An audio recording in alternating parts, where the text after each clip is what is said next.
गोट्या.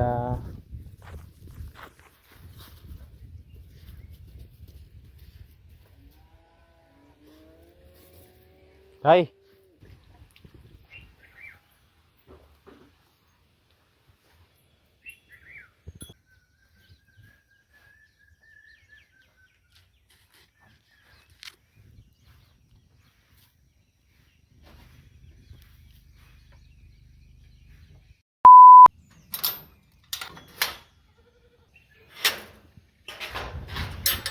सो हे जय Maharashtra and welcome back to my channel. तर भैया इथं आलो तर शेळ्या आपल्या मस्त बसलेल्या आहेत, पण मी आल्यामुळे सकाळी सकाळी मस्त ऊन पडलेलं आहे आणि वातावरण एकदम क्लिअर.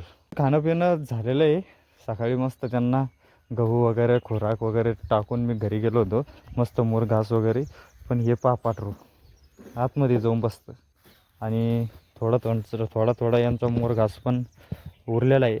पण बाकी 10-11 वाजेपर्यंत ते खाऊन घेते आणि आराम पण चालू राहतो. बाकी पाणी वगैरे त्यांना आता मी ठेवून देतो. क्वालिटी भैया, क्वालिटी जर असन तर आपल्याला शेतात एकदम करमायला लागतं मस्त. कारण ते पण जनावरं जर खुश असले तर आपण पण खुश राहतो ऑटोमॅटिकली. आणि क्वालिटीला सध्या काहीच तोड नाही आपल्याकडं. आपली घंटोळी पण बसलेली आहे.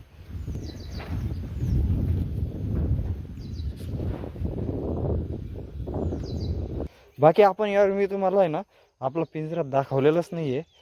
तर आपण पिंजरा बनवलेला आहे हा असा. तर शेळ्यांच्या पिल्लांसाठी इकडून त्याला दरवाजा लावलेला आहे. बाकी मी एखाद्या दिवशी सविस्तर तुम्हाला दाखवूनच. सगळ्यात घाण शेळी आमची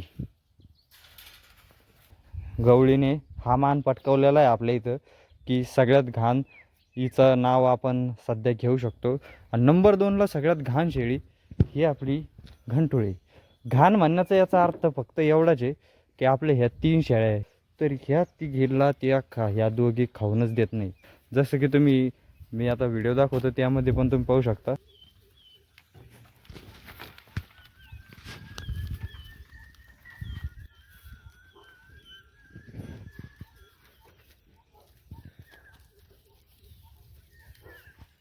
कोणत्या ना कोणत्या शेळीला ही शेळी गवळी शेळी आणि ती घंटोळी मारतच राहते. तर ह्या मारत राहते ना, तर आपण दिवसभर त्यांना खायला समजा मोकळं तर ठेवतोच, पण रात्री यांना हिला आपल्या गवळीला आणि घंटोळीला रात्री तिथं बांधून ठेवतो. त्याचं कारण फक्त एवढंच आहे की त्या घास पण रात्री खाऊ देत नाही हो. तर त्यामुळे आपण त्यांना बांधून ठेवतो. बाकी माय लेकी पहा तिने कशा बसलेल्या इथं. हा हा हा.